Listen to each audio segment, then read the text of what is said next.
Menafsirkan ayat-ayat Al-Quran yang dibawakan oleh Imam Nawawi di dalam bab takwa, maka pada kesempatan hari ini kita akan memulai membacakan dan menjelaskan secara ringkas hadis-hadis yang dibawakan oleh Imam An-Nawawi di dalam bab takwa. Di antaranya hadis yang dikeluarkan oleh Imam Bukhari dan Imam Muslim dari sahabat Abu Hurairah, semoga Allah Subhanahu wa taala meridhoi beliau. Beliau berkata, "Qila ya Rasulullah, man akramun nas." Dari Abu Hurairah, semoga Allah Subhanahu wa taala meridhoi beliau, beliau berkata bahwasanya Rasulullah SAW ditanya, tidak disebutkan siapa yang bertanya, tetapi mengetahui siapakah yang bertanya di dalam konteks hadis ini pun tidak terlampau penting. Tetapi hadis ini sampai di bagian akhirnya, maka kita bisa mengetahui bahwasanya yang bertanya adalah salah seorang di kalangan para sahabat. Semoga Allah Subhanahu wa taala meridhoi mereka semua. Rasulullah SAW pernah ditanya, siapakah manusia yang paling mulia? Beliau menjawab, atqahum, manusia yang paling mulia adalah yang paling bertakwa di antara mereka. Takwa dengan mengerjakan perintah Allah Subhanahu wa taala dan meninggalkan larangannya. Maka semakin bersungguh-sungguh seorang hamba mengerjakan perintah-perintah Allah Subhanahu wa taala, dan semakin bersungguh-sungguh seorang hamba di dalam meninggalkan larangan-larangan Allah Subhanahu wa taala, maka derajat ketakwaannya semakin bertambah. Maka hamba yang paling mulia dijawab oleh Rasulullah adalah yang paling bertakwa di antara mereka. Kalau kita cermati surat Al-Hujurat, Allah Subhanahu wa taala menjelaskan siapa hamba yang paling mulia di antara seluruh manusia. Inna akramakum indallahi atqakum. Sesungguhnya hamba yang paling mulia di antara mereka, di antara kalian, adalah yang paling bertakwanya. Kemudian para sahabat mengatakan, faqalu laisa an haza nas'aluka. Maka mereka mengatakan kepada Rasulullah SAW, bukan ini maksud pertanyaan saya, bukan ini maksud pertanyaan kami. Yakni yang mereka inginkan bukan jawaban yang Rasul sebutkan tadi, karena tidak sesuai dengan maksud pertanyaan mereka.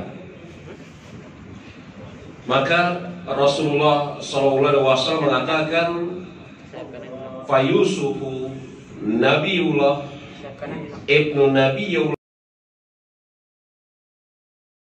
ibnu Khalidullah. Maka manusia yang paling bertakwa adalah Yusuf, anak Nabi Allah, anak wassalam. Jadi Nabi Yakub alaihissalam adalah anaknya, Nabi Yusuf alaihissalam adalah anaknya Nabi Yakub,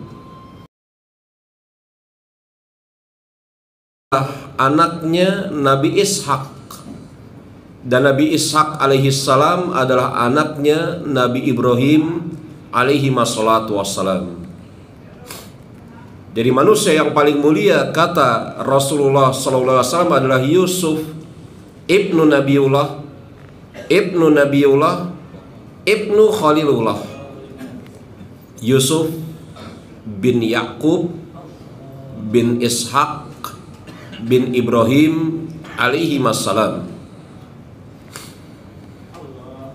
Sudah barang tentu kita mengetahui bahwasanya kemuliaan seseorang bisa didapat lewat berbagai macam jalan.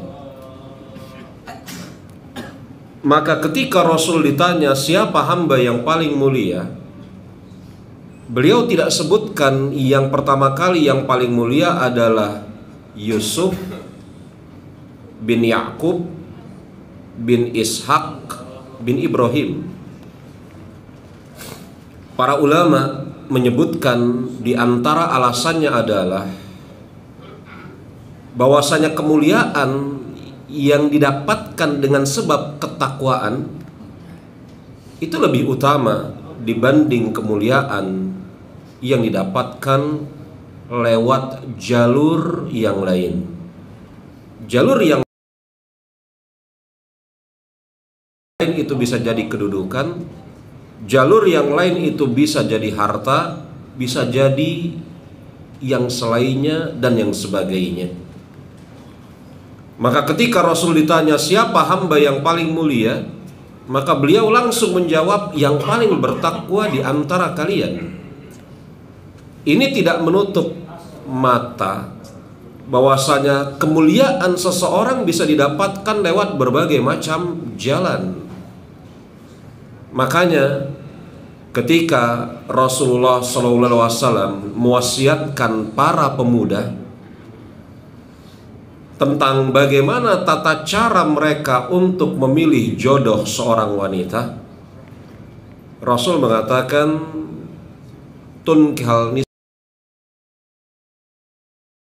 biha dengan sebab nasabnya, li amwaliha dengan sebab hartanya,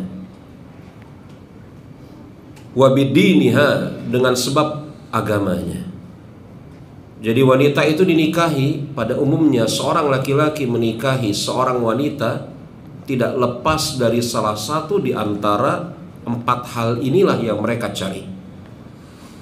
Dan Rasul mengatakan fasfar bizatid din taribat yadak. Maka hendaklah kalian mencari pasangan seorang wanita yang baik agamanya, kalau tidak tanganmu akan belepotan. Betapa repotnya seorang laki-laki apabila memiliki seorang istri yang tidak mengerti dan lalai terhadap ajaran agama Islam. Jadi dari hadis Rasul tadi, seorang wanita dinikahi dengan sebab 4 perkara. 4 perkara itulah ia menunjukkan tentang dan bisa menopang kemuliaan seseorang. Kalau tidak keadaan dirinya, yakni dia tampan, cantik, badannya atletis, sehat, segar bugar dan yang semisalnya. Dan kita jumpai memang sebagian manusia mengagungkan dan memuliakan orang-orang yang modelnya seperti ini. Kalau tidak dengan sebab kedudukan nasabnya, dan kita jumpai memang sebagian orang memuliakan orang-orang yang nasabnya tinggi. Dengan sebab hartanya, dan memang juga kita jumpai sebagian orang memuliakan orang lain dengan sebab hartanya, kedudukannya. Tetapi yang paling utama, kata Rasulullah SAW, adalah agamanya. Maka Rasul tidak sebutkan yang paling mulia pertama kali adalah Yusuf bin Yakub bin Ibrahim, kedudukan yang tinggi, harta yang banyak, masyarakat, dan bersamaan dengan itu dia orang yang bertakwa. Betapa baiknya, betapa indahnya orang yang modelnya seperti. Kata kemudian, mungkin dia bukan memiliki nasab yang tinggi, hartanya juga tidak banyak, kedudukannya biasa saja di lingkungan masyarakatnya, maka yang bisa menaikkan derajat dia di sisi Allah dengan sebenar-benarnya adalah ketakwaan. Makanya dalam hadis yang dikeluarkan oleh Imam Muslim, Rasulullah SAW mengatakan, man batara a'malu lam yusra bihi nasabuh. Siapa yang lambat di dalam beramal, maka tidak bisa dikejar dengan kemuliaan dan ketinggian nasabnya. Nasab tidak bermanfaat sama sekali apabila tidak dibarengi dengan keutamaan dan baik. Para ulama mengatakan seperti itu, bahwasanya Rasul sebutkan yang pertama kali adalah yang paling bertakwa, karena orang yang paling bertakwa adalah orang yang paling mulia secara mutlak.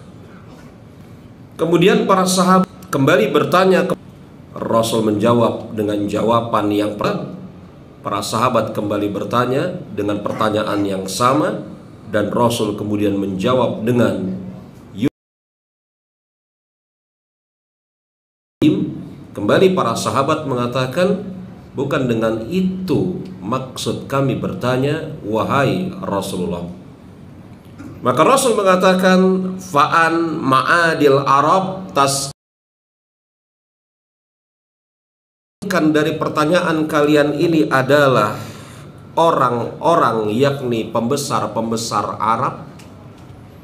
Yakni apakah yang kalian inginkan dari pertanyaan kalian ini adalah jemaah yang dikenal sebagai istilah Arab mustahtan. Orang-orang Arab kuno yang hidup 2000 tahun. Kebenaran jawaban dan maksud dari ucapan Rasulullah, apakah yang kalian inginkan adalah orang-orang Para sahabat mengatakan, iya wahai Rasulullah. Ini menunjukkan kepada kita, Nabi Ibrahim alaihissalam bukan orang Arab dalam makna Arab modern. Ini bisa Anda lihat misalnya Arab ini dalam kitab apabila mereka mengetahui. Ini menunjukkan kepada kita jemaah, kalimat ini mungkin agak ketahuilah bahwasanya ada tabiat oleh orang-orang Arab tidak suka untuk berdusta. Dusta adalah aib yang teramat sangat. Mereka hanya mengenal hitam atau putih, tidak abu-abu. Makanya kita jumpai orang-orang, itu saja keadaan mereka.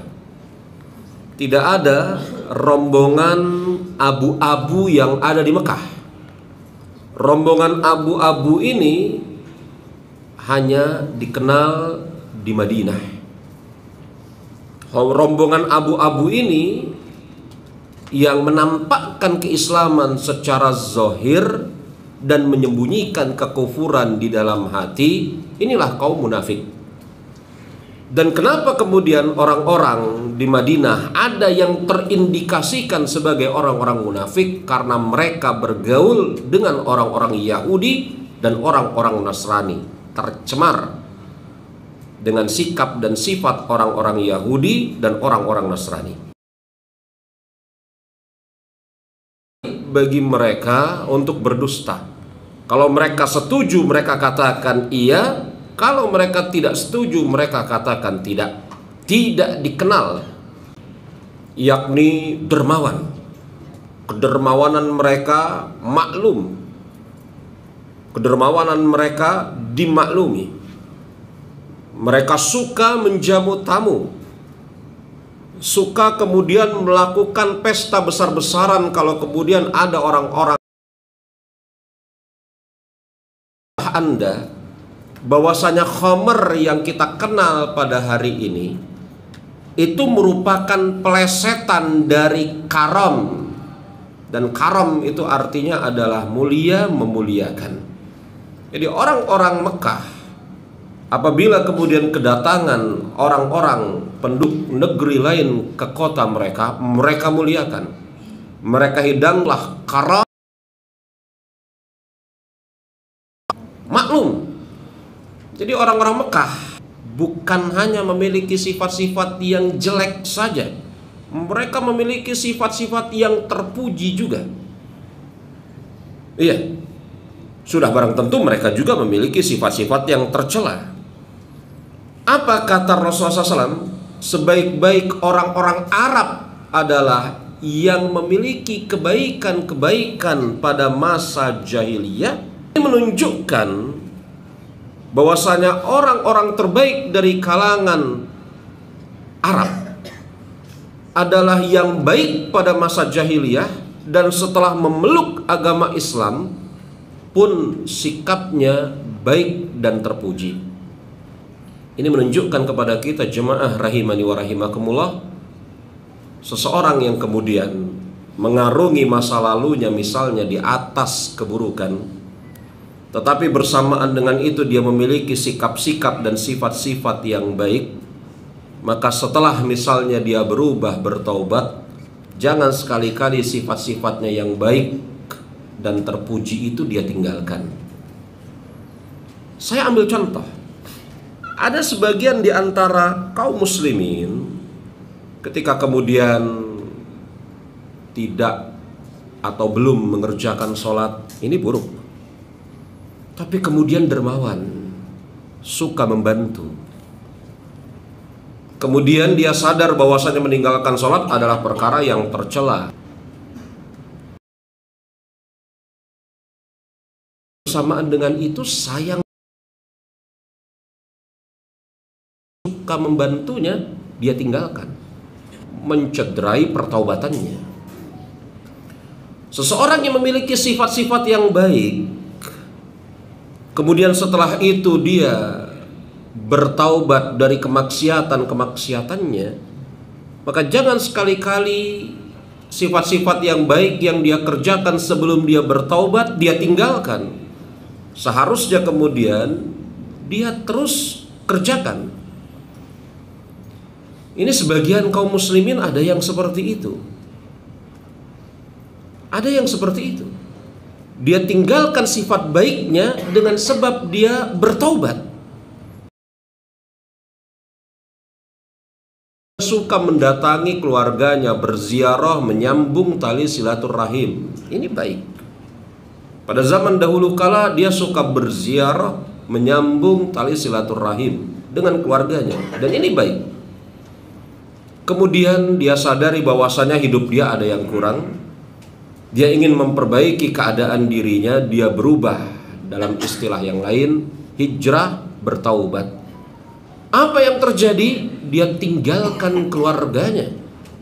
Dia jarang berziarah, bersilaturahim kepada keluarganya.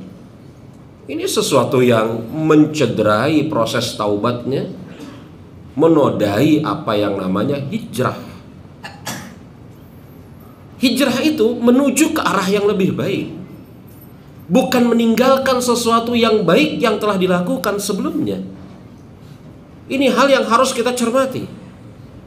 Ada sebagian orang yang hijrah bertaubat, dia meninggalkan sesuatu yang buruk, dan memang harus seperti itu, tapi juga sekaligus dia tinggalkan sesuatu yang baik yang sebelumnya dia kerjakan. Ini mencederai, mencacati proses taubatnya dan hijrahnya. Dan ini saya jumpai, ada salah seorang di antara teman saya, dia menceritakan kepada saya, setelah itu dia sadar bahwasanya itu salah. Awalnya dia tidak mengerjakan sholat. Na'udzubillah summa na'udzubillah.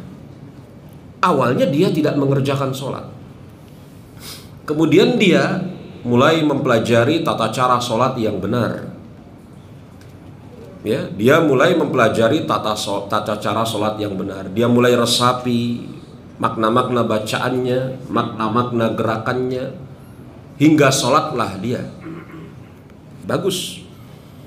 Tetapi kemudian dia merasa bahwasanya dia tidak akan mungkin bisa khusyuk di dalam sholat dengan berjamaah. Maka dia tinggalkan sholat berjamaah. Saya katakan itu salah, Bang.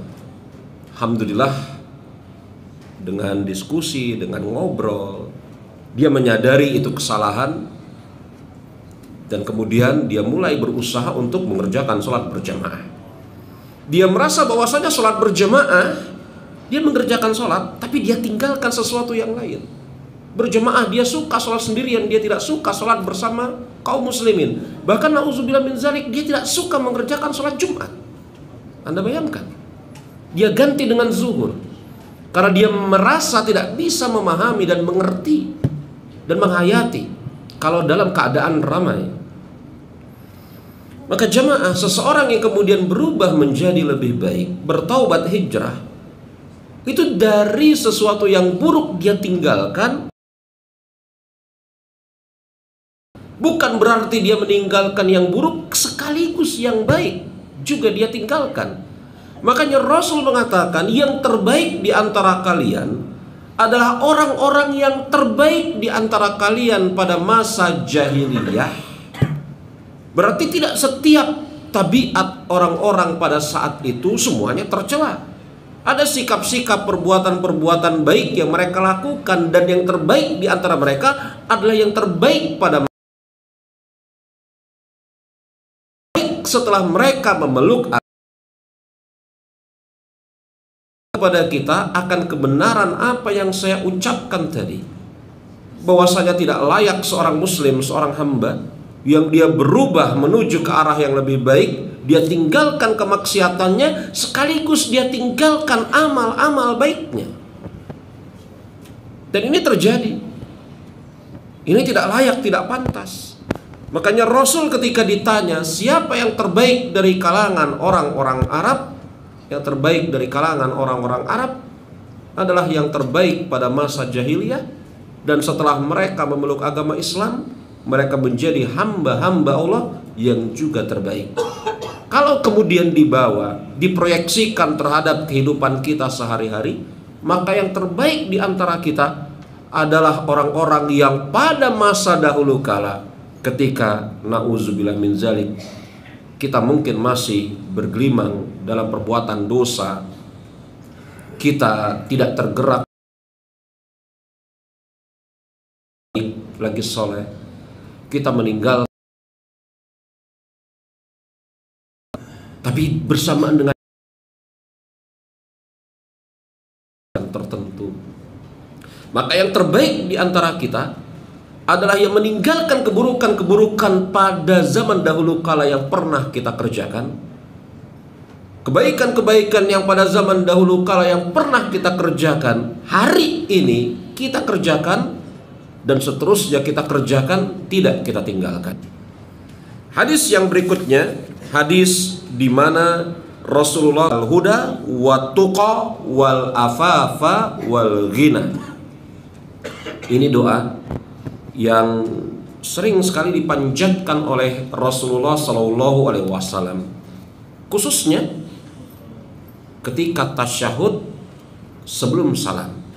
Rasul banyak berdoa dengan Allahumma inni, ya Allah, aku meminta kepadamu al-huda wa tuqa wal afafa wal ghina. Ya Allah, aku meminta kepadamu al-huda. Para ulama mengatakan yang dimaksud al-huda di sini adalah petunjuk berupa ilmu. Para ulama semisal Imam Ibnul Qayyim membagi petunjuk hidayah menjadi 11 macam. Imam Ibnul Qayyim di dalam buku beliau Risalah Ibnul Qayyim ila ahad ikhwanihi membagi hidayah petunjuk menjadi 11 macam. Di antara petunjuk yang 11 macam itu adalah ilmu. Kata para ulama, yang dimaksud dengan al-huda di dalam hadis ini adalah ilmu. Ketika Allah Subhanahu wa ta'ala memerintahkan kepada Rasulnya untuk Rabbi zidni ilma, mintalah kepada Allah tambahan ilmu, maka Rasul kita meminta tambahan ilmu kepada Allah Subhanahu wa ta'ala dengan Allahumma inni as'aluka ilman nafi'an, huda, petunjuk, iya, wal tuqa, dan wal ghina, dan kekayaan. Kekayaan di sini bukan harta kata para ulama, tetapi rasa kaya sehingga tidak merasa memerlukan orang lain. Kekayaan yang hakiki adalah ketika Anda dalam keadaan apapun merasa tidak memerlukan. Jadi ketika memerlukan ganjaran dan upah dengan sebab saya bekerja, bukan dengan sebab saya meminta-minta terhadap diri dia, enggak. Maka orang yang paling kaya adalah orang yang paling sanggup dan tidak merasa memerlukan orang lain. Makanya para ulama semisal Abu Sulaiman Ad-Darani rahimahullahu ta'ala, beliau mengatakan seseorang yang fakir miskin lagi papa, apabila di dalam hatinya merasa cukup dengan pemberian Allah dan tidak meminta-minta kepada orang lain, maka kedudukannya sama seperti seorang raja.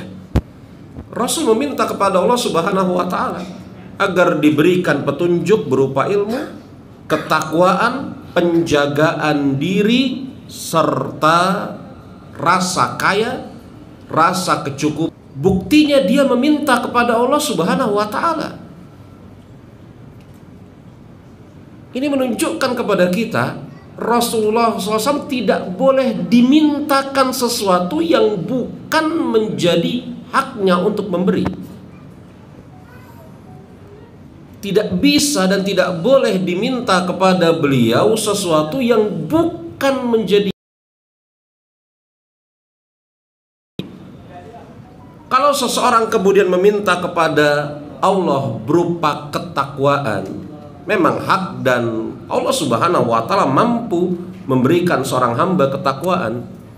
Kalau seseorang meminta kepada Allah Subhanahu wa ta'ala berupa surga, memang Allah Subhanahu wa ta'ala sang pemilik surga dan mampu memasukkan siapapun ke dalam surga sesuai dengan apa yang dia kehendaki. Tetapi meminta kepada Rasul surga agar dimasukkan ke dalam surga, agar diberikan ketakwaan, agar diberikan rasa kekayaan dan yang semisalnya, ini telah memalingkan permintaan yakni doa kepada sesuatu selain Allah Subhanahu wa ta'ala. Rasul adalah manusia yang diberikan keutamaan kemuliaan berupa risalah sehingga beliau lengkap menjadi seorang nabi, rasul sekaligus hamba Allah. Makanya Allah Subhanahu wa ta'ala, dan beliau tidak ajarkan kepada para sahabatnya dengan mengatakan Allahumma inni as'aluka. Rasul tidak ajarkan kepada para sahabatnya dengan mengatakan misalnya mintalah kalian kepadaku agar kekayaan, ilmu, petunjuk ataupun yang semisalnya. Rasul ajarkan kepada para sahabat Allahumma inni as'aluka huda wa tuqa wal afafa wal ghina. Ini menunjukkan kepada kita ketakwaan harus senantiasa kita pinta kepada Allah Subhanahu wa ta'ala. Selain berbarengan dengan itu kita berusaha mengerjakan perintah dan meninggalkan larangan. Atas diri kita, yang pertama meminta kepada Allah Subhanahu wa ta'ala sang pemilik ketakwaan agar memberikan kepada kita, dan yang kedua berusaha secara bersungguh-sungguh untuk mengerjakan perintah dan meninggalkan larangan. Apabila seorang hamba telah berusaha dengan itu, meminta kepada Allah, mengerjakan perintah dan meninggalkan larangan, maka dia insya Allah akan termasuk orang-orang yang dikategorikan sebagai al-muttaqin. Allahu a'lam bissawab. Baik jemaah, ini yang kita bahas pada kesempatan hari ini. Mungkin ada pertanyaan yang hendak ditanyakan, yang hendak ditanya dari online. Tidak. Baik.